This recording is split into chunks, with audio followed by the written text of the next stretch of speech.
Translation: by giving charity, a benevolent and merciful person undoubtedly becomes even more auspicious, especially when he gives to a person like your good self.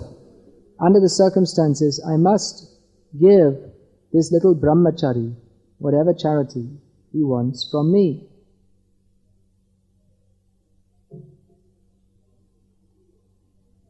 Purport: if one accepts a poverty-stricken position because of losing money in business, gambling, prostitution, or intoxication, no one will praise him. But if one becomes poverty-stricken by giving all of his possessions in charity, he becomes adored all over the world. Aside from this, if a benevolent and merciful person exhibits his pride in becoming poverty-stricken by giving his possessions in charity for good causes, his poverty is a welcome and auspicious sign of a great personality. Bali Maharaj decided that even though he would become poverty-stricken by giving everything to Vamana Dev, this is what he would prefer.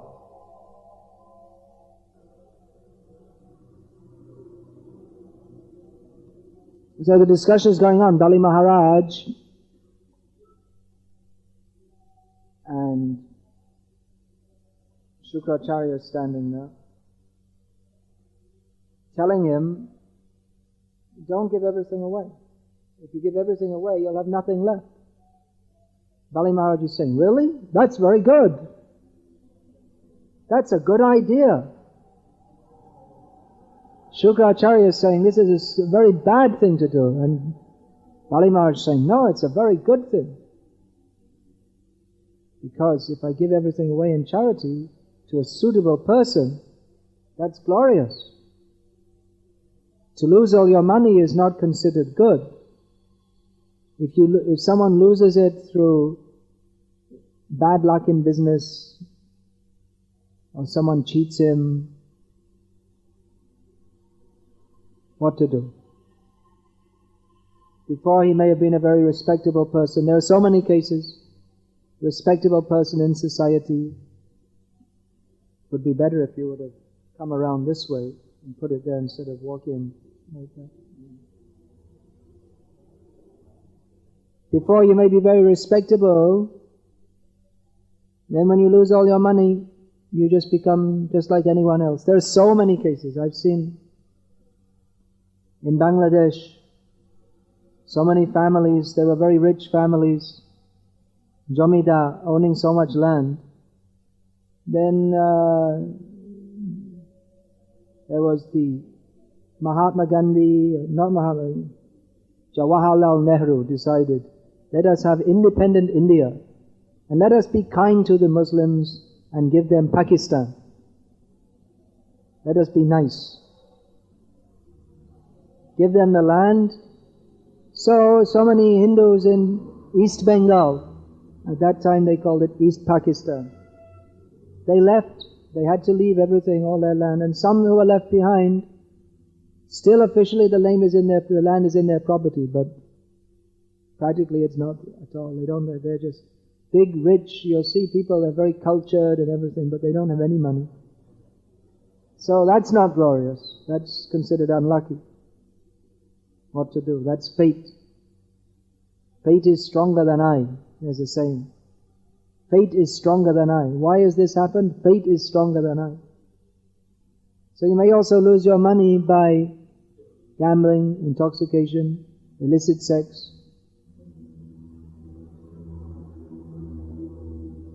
That's worse.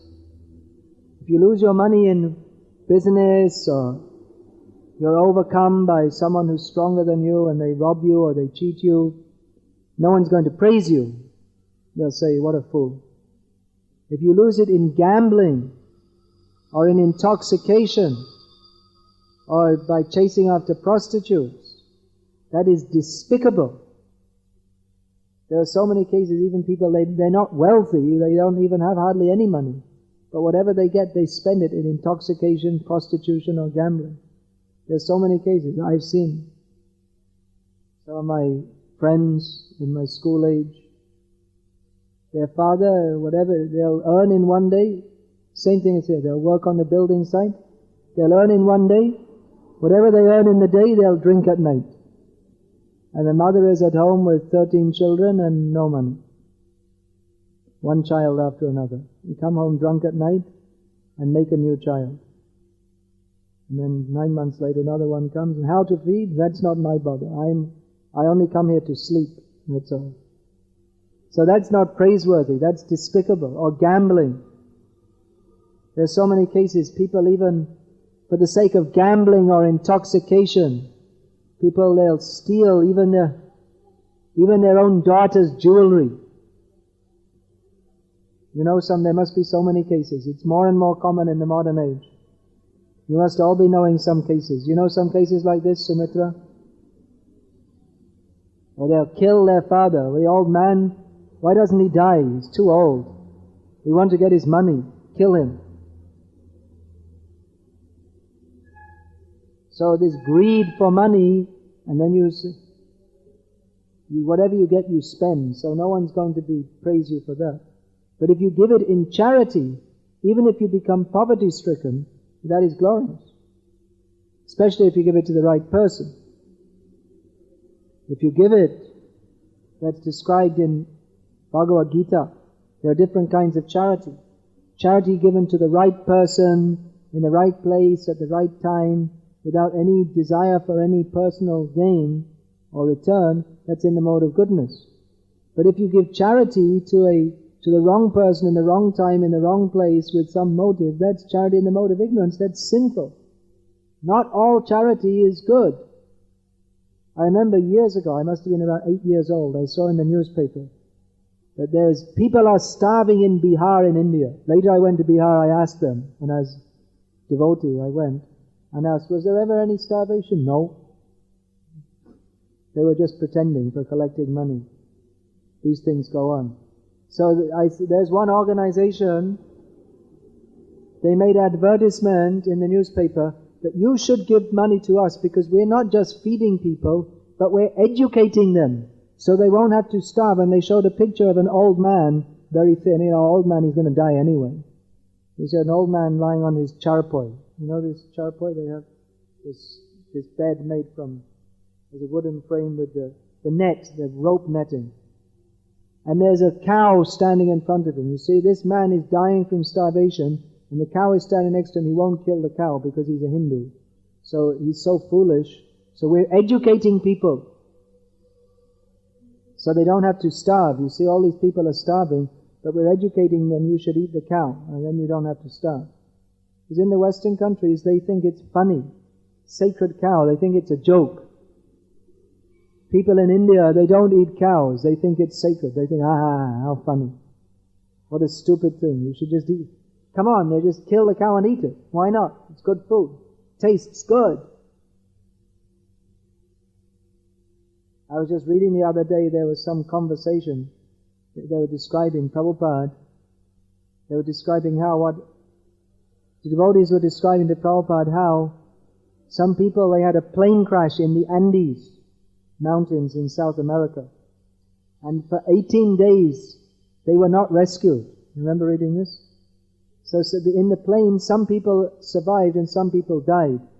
So to stay alive for 18 days, they ate the bodies of the dead people. So then when they got rescued, all the interviews came. What was it like? What did it taste like? Was it good? Eating human flesh. They were interested. What was it like? How did you feel eating human flesh? So, actually Prabhupada said that was all right under that circumstance to eat, to stay alive. Of course, if you eat to stay alive so you can go back to eating cow's flesh, better you die. You'd have less sin. Just the same thing, we're talking about charity. So people think, I'm giving charity. You want to build a temple? Go out and collect. Not so easy. You want to build a hospital? Oh, if you tell people we're building a hospital, immediately they'll give so much money. See, Sai Baba now building hospitals. People are praising so much. Of course, if he's really God, then he can just, not even God, even so many people, just by touching people, they can cure them. The Sai Baba is building a hospital, already built. Great welfare worker. The incarnation of God who kills hospitals. Keshavadrita Hospital Banana. Jai Hai Sai Baba. Ahari, not Hari. So people think giving charity for building hospitals, this is wonderful. This is Manava Seva. You're serving the mankind. So what happens? People go to the hospital. Why they're sick anyway? Because they're eating meat, drinking. Not surprising they get sick.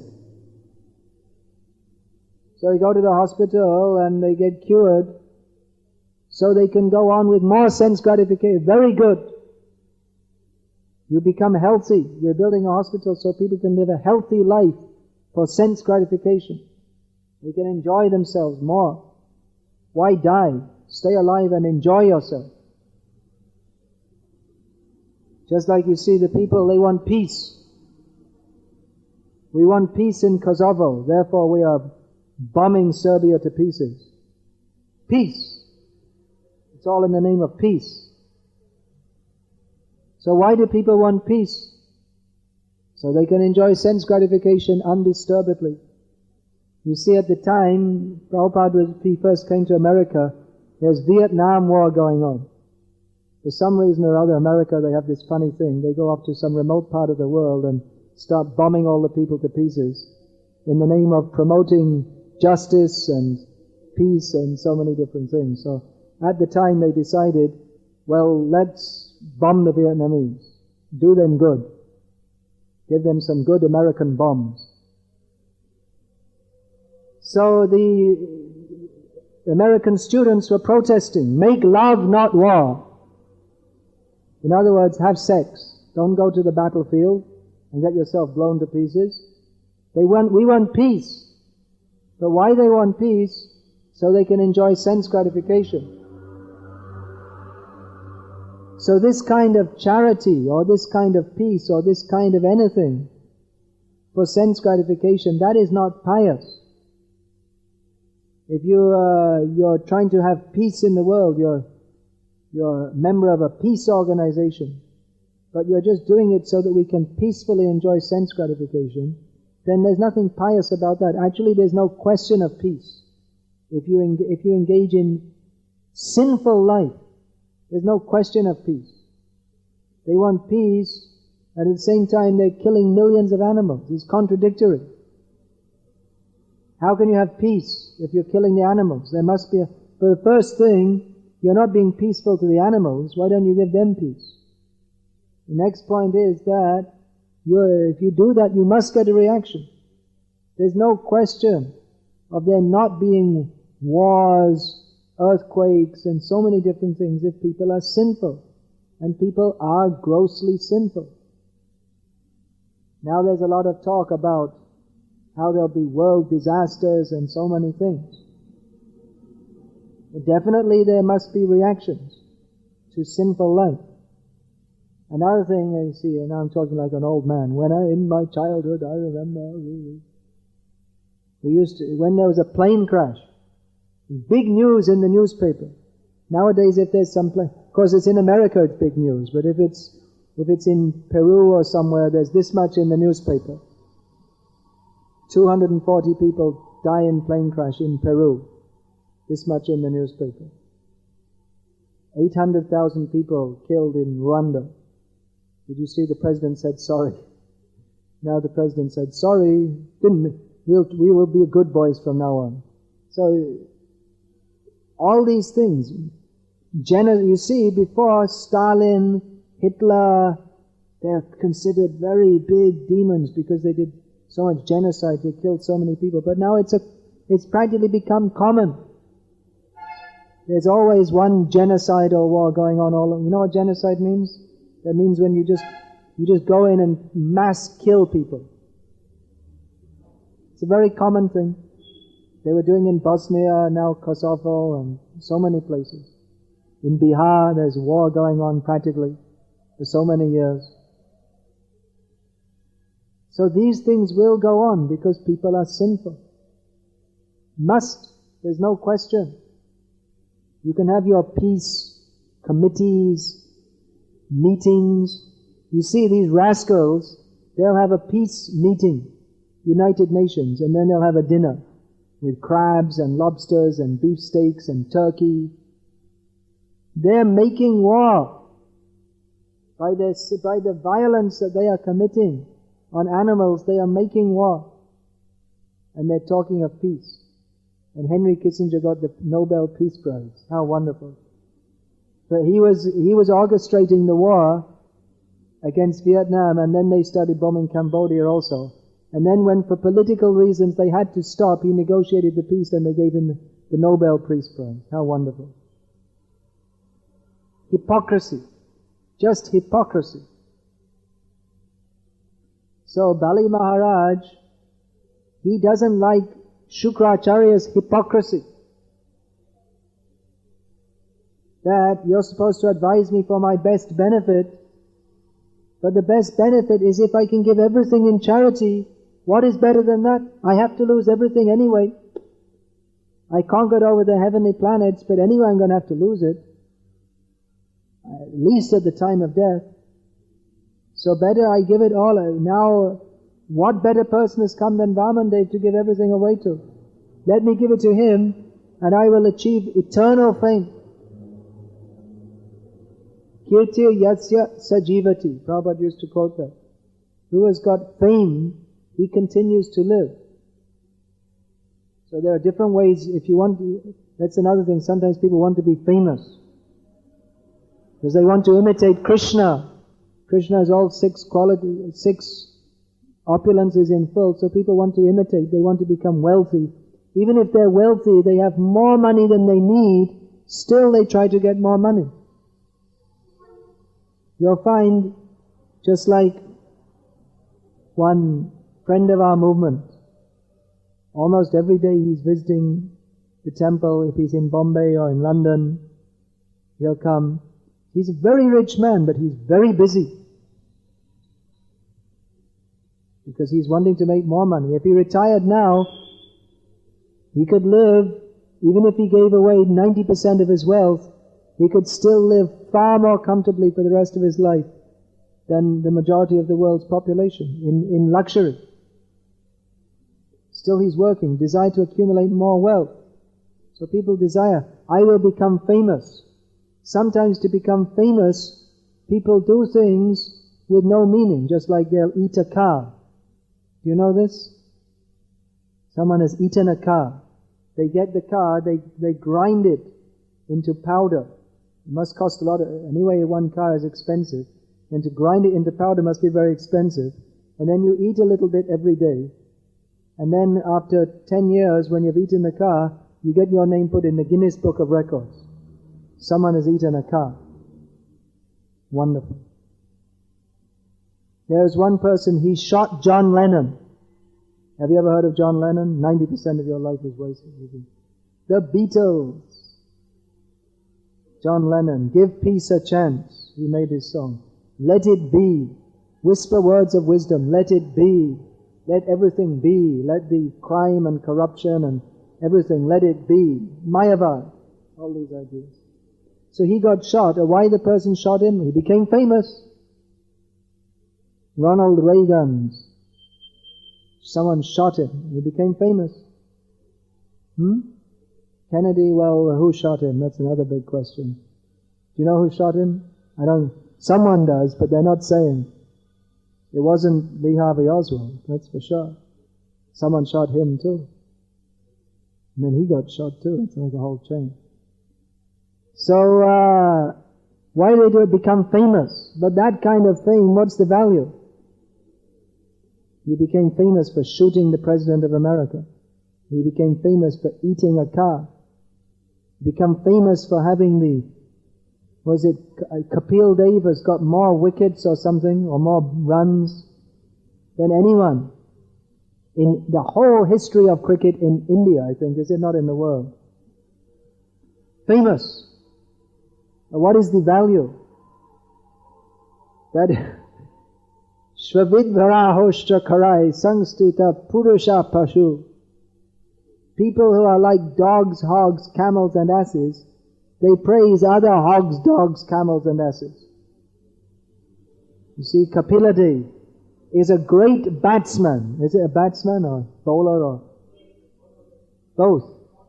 He's an all-rounder. Great, fantastic. We love to watch Kapila Dev on TV.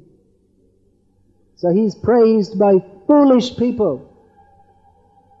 Game, alright, it's a game for children. But then they make $1 million business, big game. But he's a fool. Just like when he went to Australia, they asked Kapila Dev, well, what do you think of the Hare Krishna movement? And he said, well, I don't think you can take a culture from one country to another. So then our devotees came in the newspaper, our devotees wrote, well, what about cricket? That's not Indian culture. That came from England. You fool, you rascal. They didn't write that. It's obvious.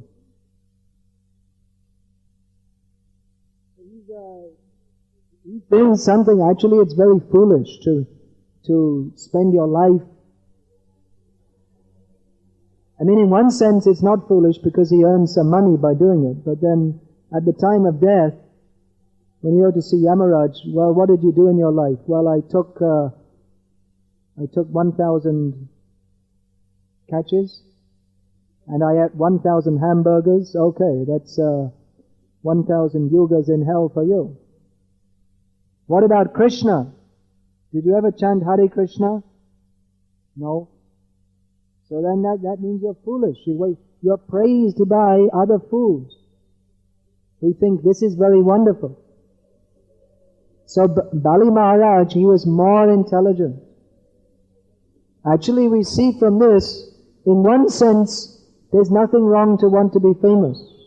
Even Prabhupada used to say that. Kirtir yasya sajivati. I already got 2. Now I got 3. And Bali Maharaj did another. Now I got 3. I'm becoming famous. Getting lots of garlands. So, even Prabhupada, he used to, sometimes, he said one time he called his temple presidents in America and said that, now your life has become glorious. Go out and make others glorious. Prabhupada sometimes expressed that he wanted his disciples to become famous.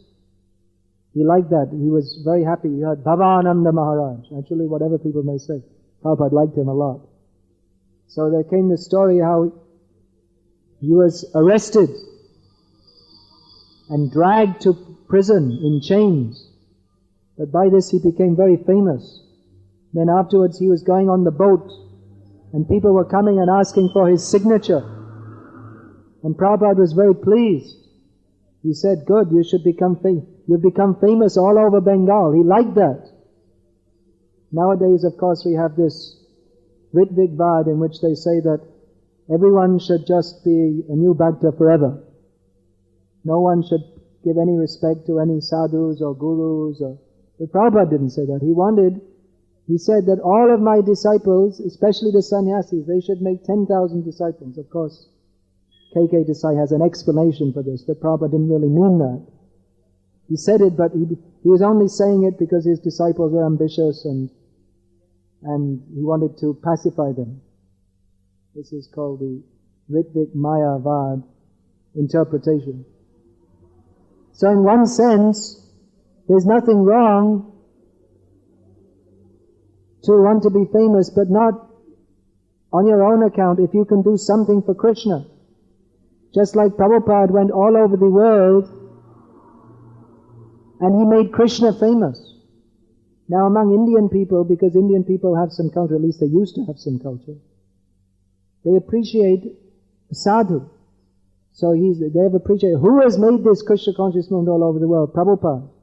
But in the Western countries, even though Krishna is known, Prabhupada isn't. Prabhupada made Krishna famous all over the world. Everyone all over the world, not everyone, but so many people, they know Hare Krishna. At least they know there's something there. But how many people know Prabhupada? Because Prabhupada was very busy making Krishna famous. But at least those who are more cultured and among his disciples and followers, they know Prabhupada. So there's nothing, in that sense, if you do something glorious, it's good to be known for doing something glorious. Why not? Well, if you think, sometimes people say, I've heard this, well, I don't want to preach because people will praise me. Yeah, well, in the meantime, you won't get praised and they'll go to hell. So better you preach and they praise you and they don't go to hell. You save them, you bring them to Krishna. That is the duty of a Vaishnava, to preach to others. That is the duty of a Vaishnava, to do something for the benefit of others. Those who do something for the benefit of others, they become praised. You see, even Mother Teresa is famous all over the world for her useless charity work. Means that so many people are they live on the street of Calcutta all their life. And then when they're about to die, they go and find the dying people and put them in Mother Teresa's home. So they can die in her home after living their whole life on the street. And if they get better, then back on the street. Wonderful. Wonderful charity. And feed them some meat. So make sure they go to hell when they die. So but that's appreciated. Even though they don't know actually what is real charity. They appreciate doing good for others. You're doing good for others. Just like people are thinking, yes, the NATO troops, they're very good. They're killing all the Serbians. They're doing good for others. Doing good for the Kosovo people. Doing welfare work for others. But what is real welfare work means to give Krishna consciousness.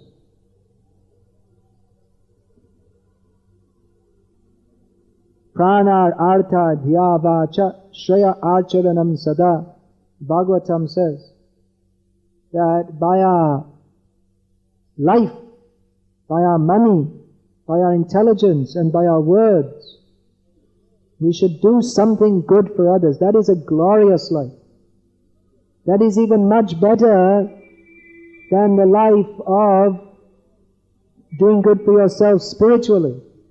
Even a devotee who's very nice, advanced, but he doesn't preach, is not as considered as good as a devotee who preaches Krishna consciousness. He was talking to Brahmananda. He said, you were one of the first devotees who came. You had so much spirit. On my order, you went to Africa and so many places. Maintain that spirit. So we should maintain this spirit. The Krishna conscious movement is meant for doing good to others. It's not for promoting one's own name, fame, prestige, bank balance, or any such thing. The Krishna conscious movement is meant for doing good for others by spreading Krishna consciousness. You may become famous. Fame is paltry anyway. Krishna is famous. If you become famous, so what? The real thing is to become Krishna conscious. But if you do, if by your welfare work, by your efforts to help others, you become well known, and that is very good. We want that. We want that our devotees should be the most famous people. In the newspapers you see, such and such a rascal says this, another rascal says that. Actually they should be consulting our devotees. Our devotees have the knowledge by which people can be saved from birth and death. Our devotees have the knowledge by the best knowledge. It's in a completely different category to anything that the karmis have. So if our devotees, by their activity, they become well known and respected in society, that we want. That is very good. Let us not try to drag everyone down and say, no, you all have to be on the same level. Here we have homogeneous democracy. Everyone's all the same. Actually, even the Mayavadis don't do that. Even the Mayavadis who say all one, they have very much protocol. The Shankaracharya may be saying that everything's all one, but he's the one who sits in the palanquin and others carry him. He's the one who has have you seen they have a big crown? They do here in Kanchi also. In Sringeri they do that. They have a big crown and he sits. On their, Guru Puja, Guru Purnima. That is the culture. Hare Krishna. Is there any question? Fate is stronger than I. Fate is stronger than I. Fate is stronger than I. That's just a saying. If someone says, "Oh, why is this happening?" Fate is stronger than I. It's not in my control. Such and such is happening. I got an email. Someone wrote this. Saying that we want to open our temple on Ras Yatra Day, even though we're not ready. So I wrote back then, "Why are you doing it? Fate is stronger than I." Actually, I think it means Jashamati Nandan is stronger than Basu Ghosh. By his fate, he's living there.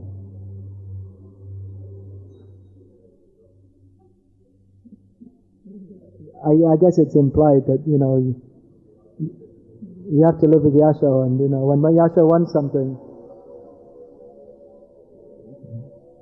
he's very strong-willed. There must be a nyai for that, understatement.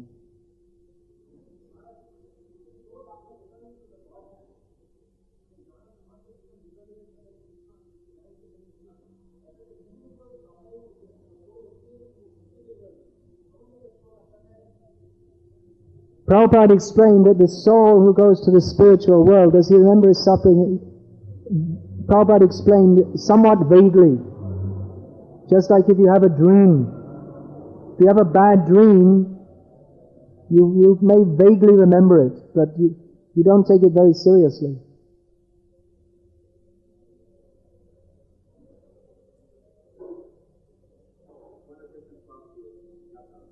One of Krishna's qualities is fame.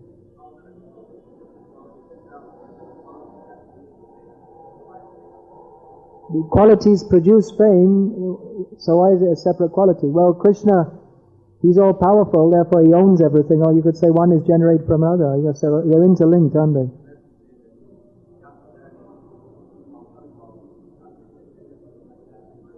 Well, the 6 qualities, that includes all the others, doesn't it? Yeah, mercy, affection, all these things are not stated in the 6 qualities. These are his Aishvaryas. It's a little bit different from personal qualities, isn't it?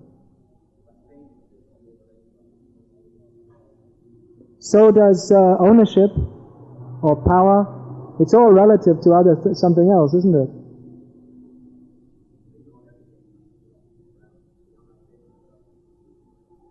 Yeah, but that's...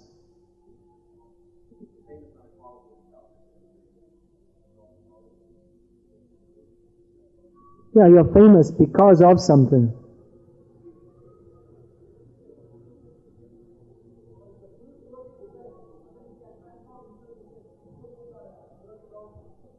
If a pure devotee desires, can he do what? Transform. A pure devotee, can he transform? Well, the thing is, a devotee, he may be able to do so many things by Krishna's grace, but generally he sees what is Krishna's desire, and he acts according to Krishna's desire. So by Krishna's grace, he may be able to do many things, but he doesn't think, I'd like to do that, let me do that. He sees what is Krishna's desire for me, and he does that. Are you reading Srila Prabhupada's books? You please read. I may suggest that for some time, you read a few books, and afterwards you ask some questions, because many of your questions, if you just read and chant, will be answered better. Even to ask questions properly, you have to have some basic knowledge. So at the moment you're just asking questions from your concepts which they're not very clear. So better you study Prabhupada's books and listen to the classes, and then when you get some more idea of Krishna consciousness, what it means, if on the basis of what you have read in Prabhupada's books and heard on the classes, then you ask questions, that would be better. So I suggest for some time, maybe for 1 month or something, you study the books, hear the classes, and then after that, when your understanding is a little deeper, then you begin to ask questions. I would say in your case this may be better. But I'm not saying that it's good, it's nice you like to ask questions. But I think first you should get a little more clear understanding of what this philosophy is. Just like you're asking, can a pure devotee do this or that? But it appears to me that you don't really understand what the term pure devotee means anyway. So even if I reply, still you won't understand. So first you have to have some basic knowledge. Then if you ask, it will be very nice. Alright?